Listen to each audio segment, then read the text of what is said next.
오늘 우리에게 주신 하나님 말씀 함께 보도록 하겠습니다. 에베소서 1장 3절에서 14절의 말씀. 에베소서 1장 3절부터 14절의 말씀.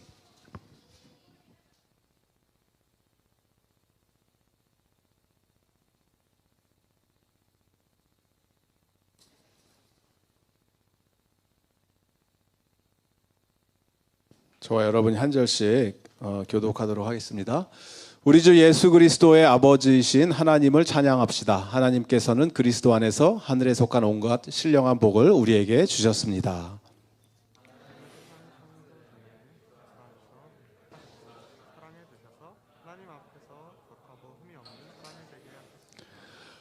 하나님은 하나님의 기뻐하시는 뜻을 따라 예수 그리스도를 통하여 우리를 하나님의 자녀로 삼으시기로 예정하신 것입니다.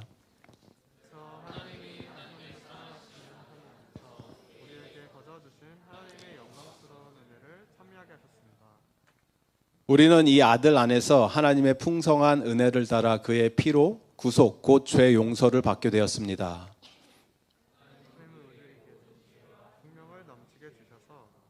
그리스도 안에서 미리 세우신 하나님이 기뻐하시는 뜻을 따라 하나님의 신비한 뜻을 우리에게 알려주셨습니다.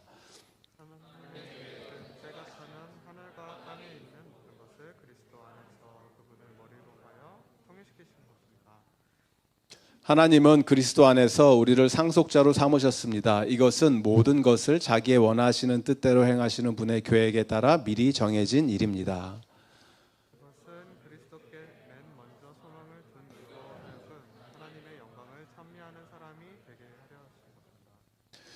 여러분도 그리스도 안에서 진리의 말씀, 곧 여러분을 구원하는 복음을 듣고서 그리스도를 믿었으므로 약속하신 성령의 날인을 받았습니다.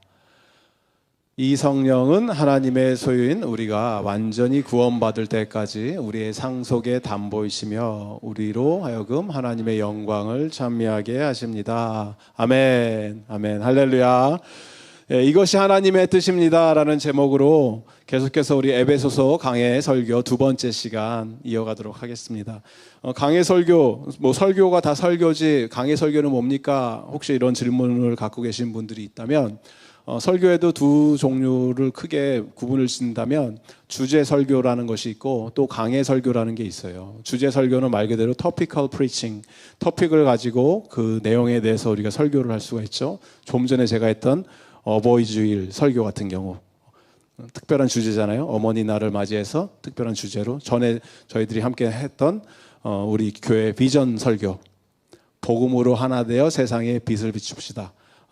복음에 대해서 하나됨에 대해서 세상이 어떤지 빛이 어떤지 이런 것들은 주제 설교잖아요. 예전에 우리 강도사님이 하셨던 벼랑 끝에 선 사람들, 전혀 하나도 기억이 안 나시는 것처럼 저렇게 멀뚱멀뚱 보고 계시는데 그런 것들은 주제 설교라는 거예요. 어떤 특별한 주제에 대해서 우리 삶 속에 하나님이 말씀해 주신 내용을 적용하는 그런 설교의 말씀 내용들. 그런데 강해 설교는 뭐냐? 그러면 강해 설교는 어떤 방법을 이야기하는 게 아닙니다.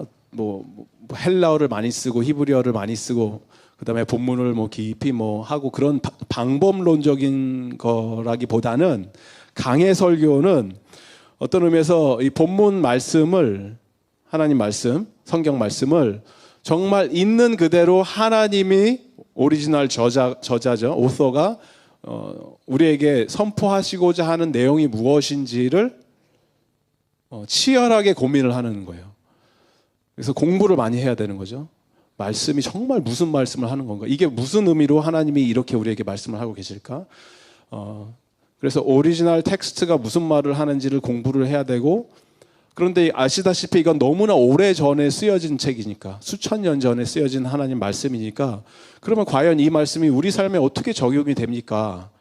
우리가 사는 이 시대를 또 동시대적인 그러한 흐름을 읽어야 되고, 그게 하나가 접목이 돼서 역사적으로 또 사회적으로 또 말씀 있는 그대로 어떻게 우리 삶 속에 적용이 되는지를 고민해서 말씀을 있는 그대로 선포하는 그러한 것이 무슨 설교다? 강해 설교다라는 거예요. 강해 설교. 그래서 어떤 방법을 얘기한다. 그러기 위해서는 결국 하나님 말씀을 더 깊이 묵상을 해야 되기 때문에 뭐 이런 뭐 헬라어 오리지널 언어를 많이 사용할 때도 있고, 또 본문을 계속해서 흐름이 끊기지 않게 쭉 살펴볼 수도 있는 것이고 그렇다라는 것입니다. 그래서 우리는 에베소서를 지금 어떤 말씀으로 묵상을 하고 있습니까? 그냥 뭐 좋은 얘기, 뭐 우리에게 도움이 되는 그런 얘기의 수준이 아니고, 하나님이 저와 여러분의 삶 속에서 어떻게 주님이 원하시는 삶을 살아낼 수 있을까를 치열하게 고민하고, 먼저는 말씀 그대로 우리에게 주시는 메시지를 받아들이고, 또 현 시대에 사는 우리 삶 속에서 어떻게 적용할지를 함께 살펴보면서 은혜를 받는 이러한 시간이 되기를 주님의 이름으로 축복드립니다.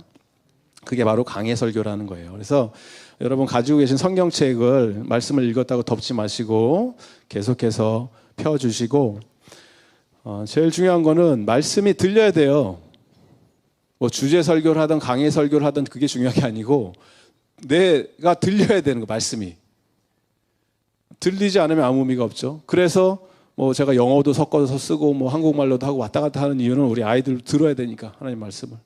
여러분들도 말씀을 이해를 해야 되니까. 그래서 이 듣는 과정들, 또 전하는 자는 내가 하고 싶은 말을 하는 것이 아니고, 이 강대상에서 하나님이 뭐라고 말씀을 하시는지, 성경이 뭐라고 말씀하는지 그렇게 고민을 하고 있는 그대로 그냥 메신저의 역할만 하는 거죠. 설교자는 자기 생각을 이야기하는 시간이 아니고 메신저 보이라는 거예요. 저는 메신저 보이예요. 하나님이 하신 말씀을 그냥 그대로, 있는 그대로 가감하지 않고 전달하는 이 은혜의 현장 가운데 우리 교회가 하나님의 말씀이 이끄는 교회가 되기를 바랍니다. 어떤 사람의 사상이나 생각, 좋은 의견, 아이디어, 심지어는 뭐 좋은 사역이 이끄는 교회가 아니고, 사역 좋아하잖아요, 우리. 사역으로 돌아가는 교회가 아니고, 하나님의 생명의 말씀이 오로지 이 교회에 우리를 끌고 가는 원동력이 되어서 하나님이 가라는 곳에 가고, 하나님이 하라는 것을 하고, 그런 순종하는, 말씀에 순종하고 복종하는 그러한 복된 은혜로운 교회가 되기를 예수 그리스도의 이름으로 축복드립니다. 다시 에베소서 말씀으로 돌아가면은, 지난주에 우리가 1장 1절에서 2절 말씀을 보면서 무엇과 무엇을 우리가 하나님으로부터 받았다고 말씀을 들었을까요? 은혜와 평강이 있기를 빕니다 라고 해서, 은혜는 하나님이 우리에게 값없이 주시는, 거저 주시는 하나님의 놀라운 선물, 이렇게 말씀을 이해했고, 평강을 이야기할 때는 I give you peace 이 정도가 아니고, 하나님이, 예수님이 my peace I give to you, 예수 그리스도가 우리에게 허락해 주시는 초자연적인 평화를 얘기한다고 그랬죠. 세상에 내 환경과 조건, 지금 상황은 도저히 평강을 느낄 수 없는 상황임에도 불구하고, 내가 막 육신에 병이 들어서 아픈 상황, 경제적으로 파탄이 나서 한 푼도 안 남은 상황, 세상 사람들이 봤을 때는 하나도 어떤 평안을 누릴 그러한 조건이 하나도 없는 상황에서 예수님 안에 거하는 자들에게는 예수님이 주시는 놀라운 평화를 누릴 수 있다. 그래서 그 평화에 대해서, 하나님이 주신 평강에 대해서 살펴보았고, 그렇기 때문에 은혜와 평강을 받은 자들이 어떻게 하나님의 백성으로서, 하나님의 자녀로서 이 땅을 살 수 있을지, 또 그렇게 살기 위해서 무엇을 해야 되는지 오늘 말씀이 우리에게 증거하고 있습니다. 오늘 3절의 말씀 시작 부분을 보면 이렇게 이야기해요. 우리 주 예수 그리스도의 아버지신 하나님을 무엇을 합니까? 찬양하자고 이야기하고, 그리고 오늘 마지막 절 읽으셨던 14절의 말씀 보면 마찬가지로 우리는 하나님의 상속의 담보, 우리로 하여금 하나님의 영광을 어떻게? Praise of His glory, 또 찬양하자고 이야기하고 있죠. 시작과 끝을 찬양으로 하고 있다는 거예요. 오늘 읽으신 말씀은 하나님이 우리 삶 속에 행하시는 일들에 대한 찬양이란 얘기예요. 핵심은 바울이 하고 있는 건 찬양하는 거예요. 찬양. 근데 찬양의 내용이 무엇인가를 보자는 거예요. 오늘 그 안에서 하나님의 뜻이 발견되기 때문에. 하나님의 뜻은 ABC를 배우는 것처럼 쉽습니다. A, 함께 한번 읽어볼까요? A, adoption. 다 같이 adoption 뭐예요? 양자 삼아주셨습니다. B, blessing. 다 같이 blessing. 예, 축복을 우리에게 약속해 주셨습니다. C는 everybody, confirmation. 확증시켜 주셨다는 거예요. A, B, C. 너무 쉽죠? 외울 수 있겠죠? 하나님이 우리에게 주신 하나님의 뜻과 계획이 우리를 양자 삼아 주시길 원하셨고, 자녀가 됐을 때는 축복을, 자녀된 자로서의 축복을 허락해 주셨고, 그리고 그냥 우리의 느낌상 감정상 그렇다라는 것이 아니고 도장 찍어 주셨다는 거, 확증했다. 누가 뭐래도 너는 나의 자녀야. 이렇게 하나님께서 확증시켜 주셨다라는 내용을 한번 쭉 차례대로 하나씩 살펴보도록 하겠습니다. 에베소에다가 이 편지를 썼잖아요. 에베소라는 에페소스는 그 터키에 지금 이즈미르라는 곳에 가보신 분, 이즈미르. 이렇게 당당하게 손 드시면 돼요. 네, 저기 우리 자매님은 이즈미르, 터키의 이즈미르에 몇 년? 3년? 2년? 4년을 사셨다. 터키 관광을 원하신다. 그러면은 저쪽에 가시면은 자세하게 설명해 주십니다. 이즈미르라고 하는 터키 지역에 있는 그 근처에 있는 도시죠. 항구 도시였어요. 항구 도시. 성지순례를 가시면 나중에 기회가 되면 가시면 보시게 될 수가 있는데 에베소 여전히 있어요. 그 고대 도시가 항구 도시였어요. 배가 들어오고 거기에 엄청난 무역이 있었고 굉장히 큰 도시예요. 지금으로 치면 뭐 시드니 하버 같은데요.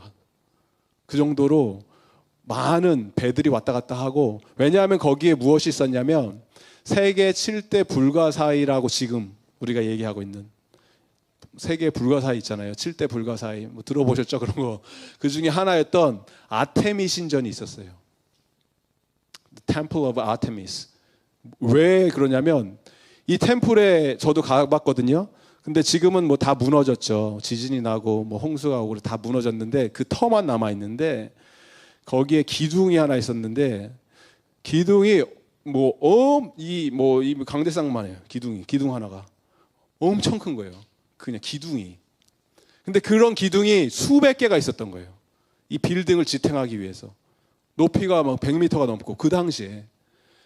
그래서 이 아테미스라고 하는 신을 숭배하기 위해서 전 세계에서 모든 사람들이 그곳에 와서 마치 엄청난 관광지처럼, 그래서 오면은 이런 아테미 신상, 지금 그 아이돌이죠. 그런 것도 지금도 팔아요. 지금도 가면.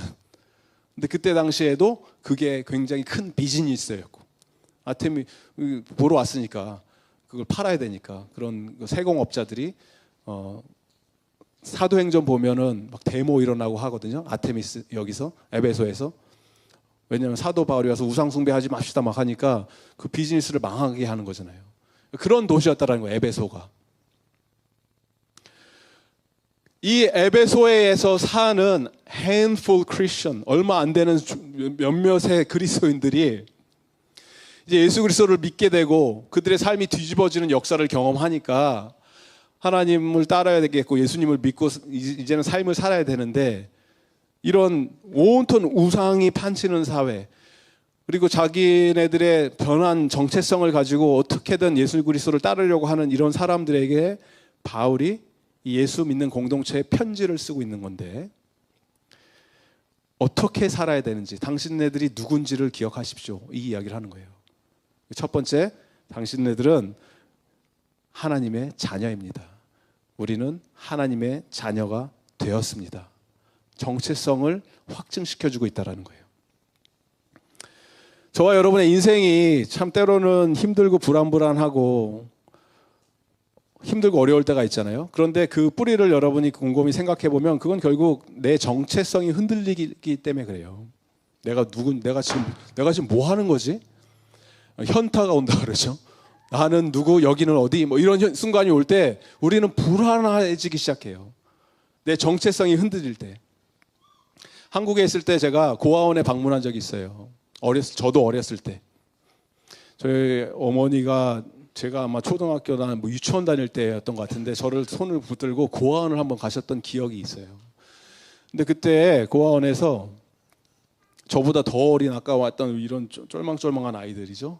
이런 애들이 막 달라붙는 거예요, 저한테. 자기보다 한두 살 많은 형, 오빠한테 막 달라붙고 막 떨어지질 않고 계속 쫓아다니고, 그리고 같이 가신 뭐 봉사하시는 분들한테는 그 품에 안겨서 나오질 않고. 그래서 왜 이해가 되지 않았죠. 쟤네들이 왜 저렇게 자석처럼 붙어 있을까? 근데 다른 게 아니죠. 사랑에 너무 목마른 아이들. 그리고 지금 보니까 그들의 정체성의 불확실성이에요. 나는 누구지? 나는 왜 여기에 있지? 한번 버림받은 아픔이 있는 아이들이잖아요. 그러니까 또 그러한 이런 헤어짐에 대한 불안함이 있어서 사람들을 쫓아다니고 또 사랑받기를 원하고 그런 마음들이었던 거죠, 이 아이들이. 그래서 저는 뭐 거기서 짧은 시간이지만 아이들하고 놀아주고 안아주고 그러고 돌아왔던 기억이 나는데 정체성이 불안해지면 그렇게 된다라는 거죠. 근데 반면에 또 다른 종류의 아이들, 아까 뭐 봤던 우리 주일학교 아이들 같은 경우, 또 저는 이제 어린이 사역을 예전에 하다가 경험했던 것들이 그 반대의 아이들도 많아요. 아이들이 삶에 뭐가 그렇게 당당한지 부족한 게 하나도 없어요. 너무 떳떳해. 아쉬운 게 아무것도 없어요. 주일학교 선생님들은 막 인사해도 받아주지도 않아요. 나왔어 그러고 그냥 쑥쑥 지나가고 그런 아이들도 있어요. 왜 그래요? 이 아이들은? 사랑을 엄청나게 받아서 그래요. 막 흘러 넘치는 사랑을 받은 아이들. 집안 그런 아이들의 가정을 보면 엄마 아빠가 막 금이야 오기야 키우는 아이들. 너무 사랑받는 아이들. 좋은 거죠. 부모의 사랑을 듬뿍 받는다는 게. 사랑에 대한 목마름이 별로 없는 아이들은 사람이 별로 그렇게 아쉬운 게 없는 거예요. 근데 우리가 잘 알듯이 아무리 훌륭한 부모라도 언젠가 이 부모의 품을 떠나야 되죠. 부모님이 끝까지 우리 아이들 너희들은 꽃길만 걸어 하고 해주고 싶어도 현실적으로 불가능하죠. 부모님들이 언젠가는 say goodbye를 해야 되고 나이가 들어 병 들어서 떠나야 될 수도 있고 나는 지켜주고 싶지만 그렇게 못 되는 상황이 될 때도 있는 거죠. 아이들에게 독립을 해야 된다라는 거예요. 근데 그때 반드시 그 전에 아이들에게 성립이 됐어야 되는 게 바로 나는 누구인가, my identity, 나의 정체성, 자아. 아이들뿐만이 아니고 저와 여러분도 마찬가지예요. 우리의 육신의 부모님들 언젠가는 다 say goodbye 하고 떠나 보내셔야 되는데 그 누구도 예외 없이 여기 있는 사람들 먼저 미리 보내신 분들도 많이 계시고 그런데 그때 우리는 이런 존재론적인 질문에 대해서 확실한 답을 갖고 있어야 됩니다. 그리고 그 답은 오늘 말씀에 나와요. 4절 5절 말씀 한번 볼까요? 함께 읽습니다. 시작. 하나님은 세상 창조 전에 그리스도 안에서 우리를 택하시고 사랑해 주셔서 하나님 앞에서 거룩하고 흠이 없는 사람이 되게 하셨습니다. 하나님은 하나님의 기뻐하시는 뜻을 따라 예수 그리스도를 통하여 우리를 하나님의 무엇? 자녀로 삼으시기로 예정하신 것입니다. 아멘. 예수님께서 우리의 구원자 되셨다고 우리가 고백을 할 때는 오토매틱으로 이루어지는 일이 우리는 하나님의 자녀가 된 것이에요. 자녀 삼기로 예정했다, 결정했다, 확정했다라는 표현은 원래는 우리가 자녀다 아니다? 처음에는 아니었다라는 얘기예요. 처음에는 우리가 자녀가 아니었었죠. 처음에 우리는 원래 죄의 노예였었죠.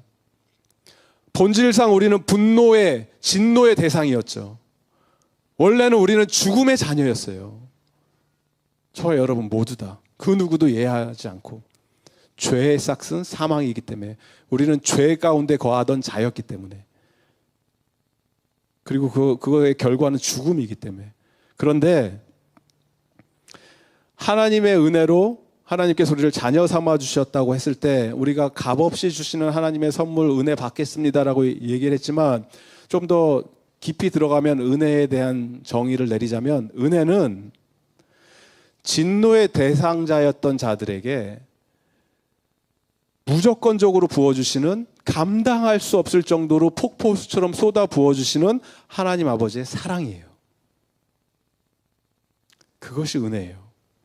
그냥 은혜 뭐 공짜 선물이니까 받습니다가 아니고 원래는 죽어야 되는 자들이 말도 안 되는 하나님 아버지의 사랑을 막 폭포수처럼 부어주셨다라는 거예요. 찔끔찔끔 뭐 줘갖고 뭐 한번 은혜 누리면 누리고 말려면 말라가 아니고 말도 안 되게 막 홍수처럼 부어주셔서 우리 삶 속에서 그 은혜를 풍성하게 7절에 보면 하나님의 은혜를 풍성히 따라서 우리는 용서함을 받게 된 자들이라는 거예요. 그래서 하나님의 양자가 되었다. Adopted child of God.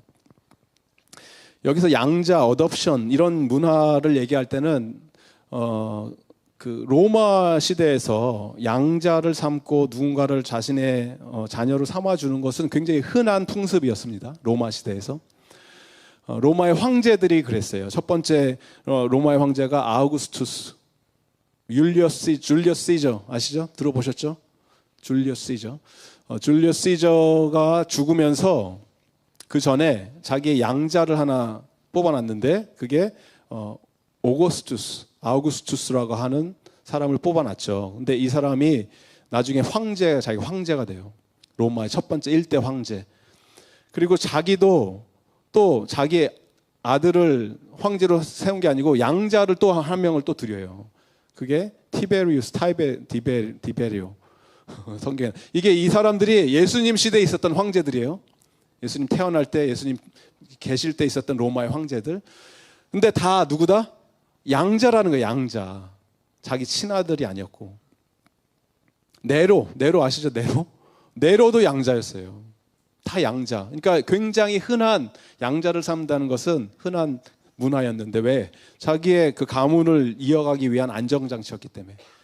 황실을 이어가기 위해서. 근데 뭐 그 황제들뿐만 그런 게 아니고 그냥 일반 서민들도 로마에 사는 사람들도 그런 것들이 있었어요. 근데 한 가지 조건은 로마 시민만 양자를 삼을 수 있었다는 거죠. 로마 귀족 가문에서 누군가를 자녀가 없다던가 아니면 뭐 내 아들이 있긴 있는데 얘는 좀 얘가 가문을 잇지 못할 것 같다 이러면은 다른 사람을 좀 똑똑하고 그런 사람을 양자로 삼아서 그 가문을 잇게 했다라는 거예요. 글라디에이터 영화 보셨어요? 글라디에이터? 여러분들은 성경만 읽으시니까 그렇죠?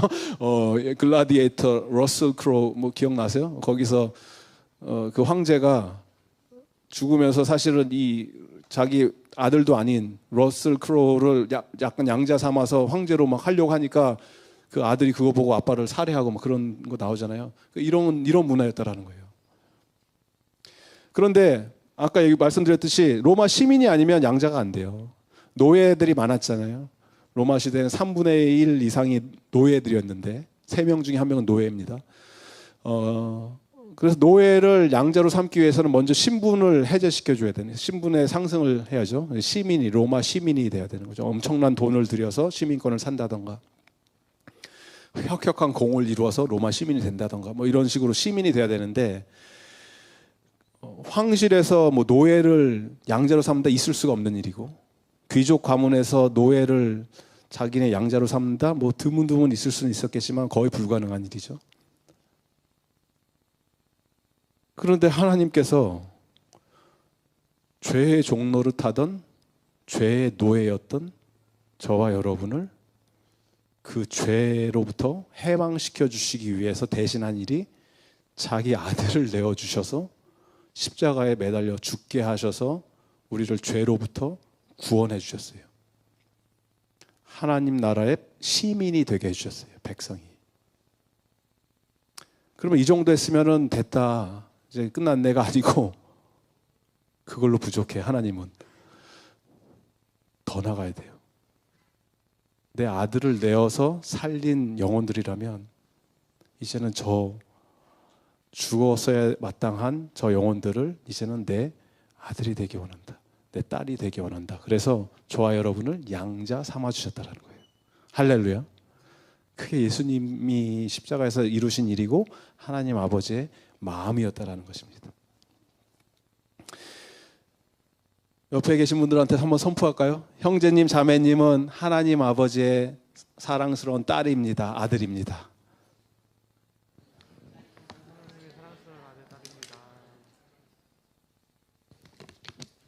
존귀한 자녀라는 거예요. 여러분의 신분이 확 상승된 거예요, 지금. 신분 상승. 하나님의 자녀예요. 엄청난 지금 진리를 여러분이 들으신 거예요. 하나님 말씀에서. 이런 자녀들은 두 번째, 하나님의 자녀로서 놀라운 축복을 누리게 됩니다.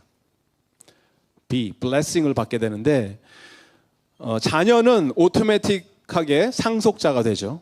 11절에 보시니까 하나님은 그리스도 안에서 우리를 상속자로 삼으셨습니다.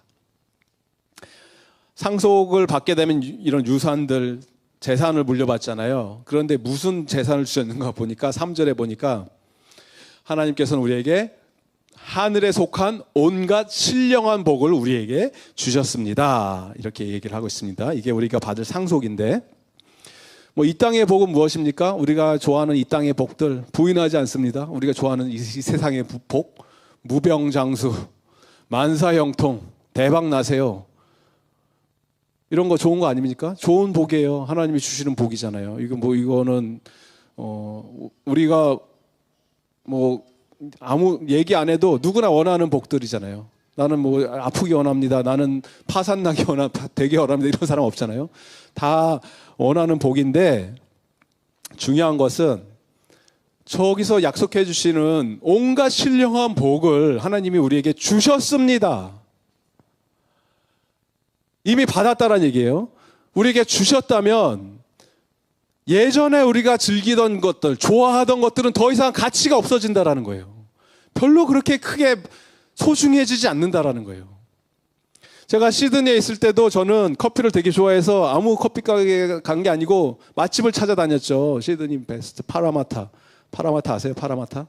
제가 살던 동네 파라마타에 파라마타 베스트 커피 찾으면 딱 나와요. 어디.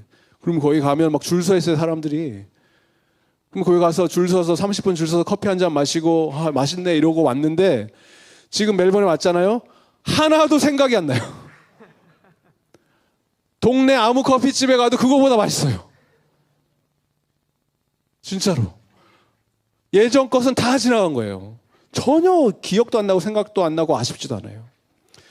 하나님이 저와 여러분에게 신령한 복 하늘나라의 놀라운 축복을 허락해 주셨다면 예전에 우리가 그렇게 원했던 것들, 이 세상의 복들 잘 되기 원합니다. 형통하기 원합니다. 건강하기 원합니다. 이런 거 좋은 거지만 지금 우리가 받은 복과는 비교가 되지 않는다라는 거예요. 여러분 그 복을 여러분 받아서 누리고 계십니까? 온갖 신령한 복들 이런 표현들은 그냥 뭐 하늘에 있는 좋은 복 이 정도 표현이 아니고 굉장히 시적으로 아름답게 표현을 하고 있어요. 원어상으로는 하늘의 복, 하늘에 속한 온갖 신령한 복 이렇게 얘기하고 있잖아요. 그런데 영어로 보시면 조금 더 그래도 그 원어적인 표현을 살리려고 노력을 했죠. With every spiritual blessing in heaven이 아니고 in the heavenly places. 이렇게 영어로 해도 굉장히 뭐랄까 느낌이 좀 많이 안 살죠. 근데 실제적으로는 어떤 표현이냐면 뭐 예를 들자면 이런 거예요. 오늘 하늘이 참 맑네요. 하늘 참 좋다. 이런 정도가 아니고 오늘 천상의 아름다움이 우리를 향해 노래를 하고 있습니다. 뭐 이런 시적으로 하늘의 놀라운 것들, 위대한 것들, 아름다운 것들을 우리에게 축복을 약속해 주셨다는 것을 선포하고 있는데 그러한 복들의 리스트를 쭉 열거하고 있어요. 성경 가지고 계신 것들 보시고 한번 보시면 4절에 하나님이 어떤 복을 주세요. 하나님은 세상 창조 전에 이 세상을 만드시기 이전에 저와 여러분을 택하셨고 사랑해 주셨고 하나님 앞에 거룩하고 흠이 없는 사람이 되는 복을 허락해 주셨고 7절에 보시면 하나님의 풍성한 은혜를 따라서 우리를 죄 용서하는 복을 누리게 해주셨고 8절에 보시면 하나님이 우리에게 모든 지혜와 총명을 흘러넘치게 해주셨고 11절에 보시면 우리에게 상속자를 삼아 주셨습니다. 이러한 복들을 하나님께서 쭉 리스트를 열거하고 있잖아요. 우리가 받을 상속 물품에 대해서 쭉 얘기를 해주시는 거예요. 별로 그렇게 큰 마음의 감동이 안 오죠. 이런 거예요. 여러분의 육신의 부모님이 재벌이셔갖고 이제 돌아가시기 전에 변호사를 통해서 너희가 받을 유산은 이런 것이다. 상속 물건을 쭉 이렇게 나열했는데 보니까 그 강남에 있는 펜트하우스 아파트 그거 네 거고 종로에 있는 그 상가 너도 그거 가져. 삼성전자 주식 5,000주 그거 다 네 거야. 이 리스트를 쭉 적어줬다라는 거예요. 이런 것만 들어도 막 우리 마음에 막 흥분되잖아요.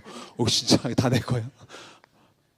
근데 그거랑 비교가 되지 않는 이런 썩어지는 없어지는 것들이잖아. 이런 것들은 세상의 것들은. 근데 그거 비교가 되지 않는 하나님 나라의 상속자로서 우리가 누리게 되는 저런 것들을, 아까 얘기했던 것들, 온갖 신령한 복들, 거룩하고 흠이 없는 사람이, 완벽한 사람이 되게 해주셔서 하나님의 풍성한 은혜를 누리게 해주셔서 죄의 용서, 기쁨을 누리게 해주시고, 이제 이 세상을 살면서도 지혜롭게 해주셔서 총명을 더하여 주셔서 온갖 하늘의 신령한 것들의 복을 죽어서 누리는 것이 아니고 여기서 누리게 해주셨다는 거예요.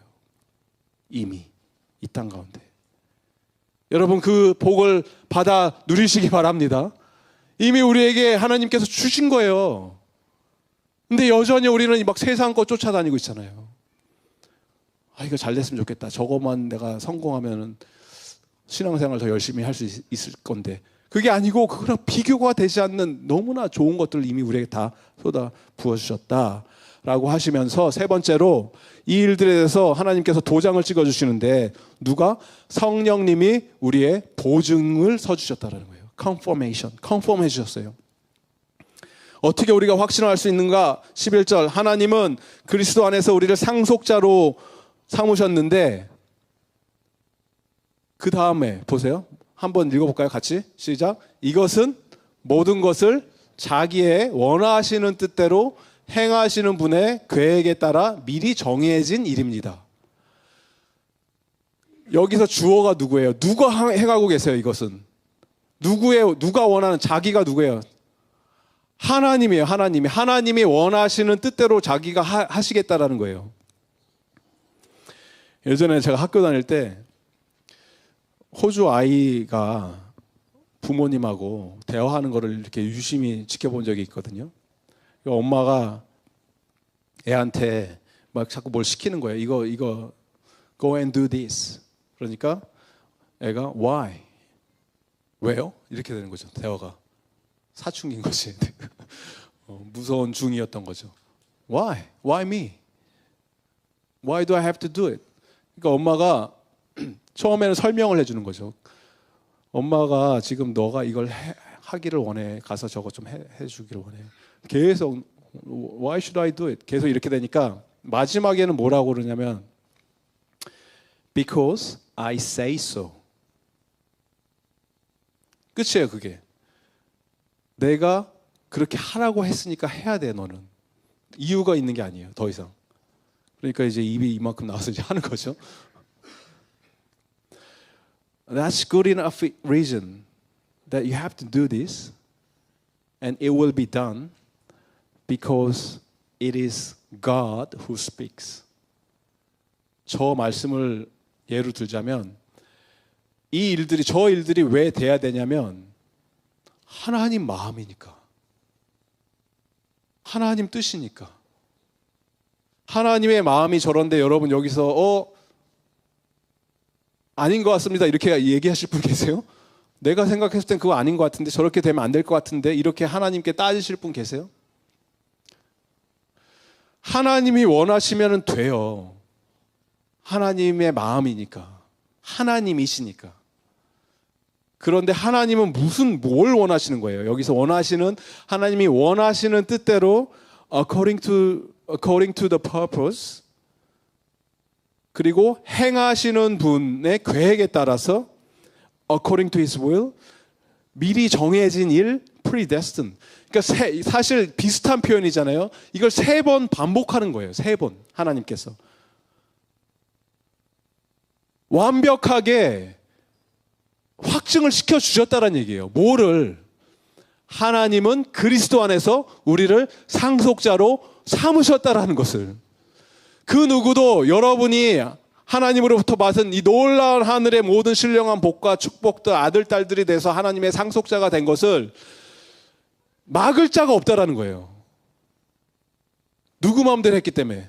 하나님 마음대로 했기 때문에. 원하시는 뜻대로 계획에 따라서 미리 프리데스틴을 해버렸기 때문에.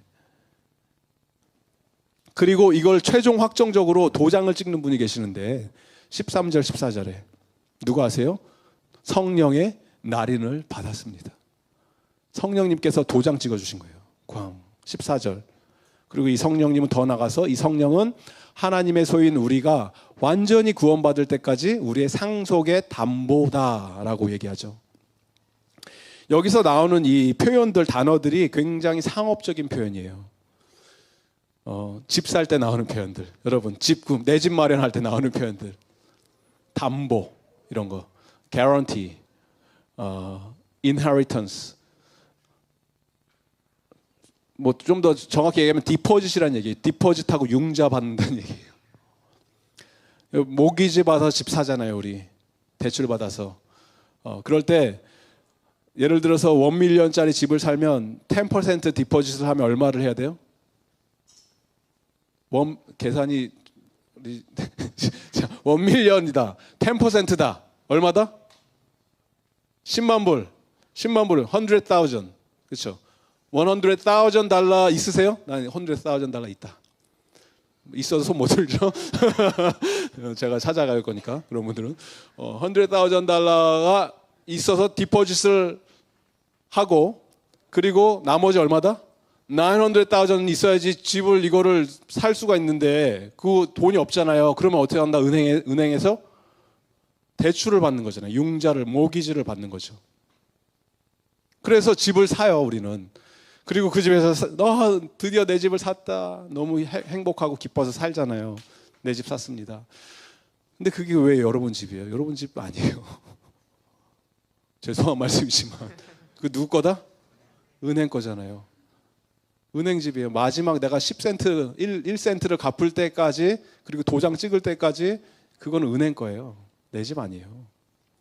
그럼에도 불구하고 마치 이게 내 집인 것처럼 우리는 살잖아요. 왜냐하면 디포짓도 냈겠다. 확실한 담보, 집이라는 담보가 있으니까. 개런티가 되니까 마치 내 것처럼 여기고 살아요, 여전히 우리는. 근데 오늘 이 말씀은 뭐예요? 성령님께서 우리의 그 전에 13절에 보면 뭐가 된다고요? 13절 약속하신 도장을 찍어주셨고 성령님께서 사인을 한 거예요, 계약서에. 그리고 14절 우리가 완전히 구원받을 때까지, 마지막 모든 대출을 상환하고 도장 찍고 완전히 이제는 진짜 내 집이 될 때까지 그 상속에 뭐가 돼요? 담보가 되시는 거예요. 그러니까 성령님은 우리의 디포짓도 내주시고, 그리고 우리의 개런티가 담보가 되어주셔서 마지막 최종 우리가 얻는 것은 뭐예요? 구원이라는 거예요. 구원. 할렐루야. 누가 행하시는 거예요, 이것은? 하나님께서 처음부터 끝까지 다 하나님이 그냥 알아서 해주시는 거예요. 하나님의 완벽한 자녀로서 이 땅을 살아가는데 전혀 부족함이 없도록 구원이라는 완전한 최후 승리를 얻는 그 순간까지. 그래서 엄밀히 얘기하면 우리는 이렇게 완벽하게 구원을 이뤘다라고 얘기를 하면 안 돼요. 왜냐하면 아직과 이미의 긴장 사이에 살고 있는 거예요. Already but not yet. Jesus Christ has come and He has won our salvation. But its completion is when He comes back. 다시 오시면서 그때 완전히 우리의 여전히 죄의 아픔과 고통과 어려움 속에 살고 있잖아요. 이 세상에 죄로 물든 세상이기 때문에 이 모든 것으로부터 최종 구원이 이루어지는 그날까지 누가 우리의 개런티를 해주십니까? 성령 하나님께서. 할렐루야. 그 성령님을 우리에게 허락해 주셨습니다. 언제? 내가 십자가를 바라보고 예수 그리스도의 구원의 은혜를 깨닫고 그 앞에서 엎드려져서 눈물을 흘리는 그날, 하나님께서 우리에게 성령의 도장을 찍어주셔서 이제는 그 누구도 우리의 구원을 흔들 수 없는 그런 예수 그리스도의 자녀된 자로서 이 땅을 살게 되었다라는 것입니다. 할렐루야. 좋으신 하나님을 찬양합니다. 그게 바로 하나님께서 오늘 주님의 뜻이, 나의 뜻은, 예수 그리스도의 뜻은 이거다, 하나님의 뜻은 이거다, 나는 너희들을 자녀 삼기 원하고 하늘의 놀라운 신령한 축복들을 지금 부어주기 원하고, 그리고 그걸 나 확증시켜 주겠어. 성령 하나님의 도장을 찍어주셔서 이 세상을 살게 해주셨다라는 것입니다. 우리가 할 수 있는 게 없어요. 할 일도 없고 할 수 있는 일도 없고, 구원에 관련돼서는 단 한 가지 우리가 해야 할 일이 있다면 뭐다? 바로 예수 그리스도 안에 거하는 것이다. 예수님 안에 있을 때. 오늘 본문에서 계속해서 반복적으로 나오는 예수님 안에서, 아들 안에서, 그리스도 안에서라는 표현이 계속 나와요. 3절부터 볼까요? 3절 한번 보시면 3절 우리 주 그리스도 하나님 아버지신 하나님을 찬양합니다. 하나님께서는 누구 안에서? 그리스도 안에서. 여러분 좀 큰 소리로 해주시기 바랍니다. 하나님께서는 그리스도 안에서. 4절 하나님 세상 창조 전에 누구 안에서? 그리스도 안에서. 6절 그래서 하나님이 하나님의 사랑하시는 누구 안에서? 아들 안에서. 7절 우리는 누구 안에서? 아들 안에서. 9절 누구 안에서? 그리스도 안에서. 10절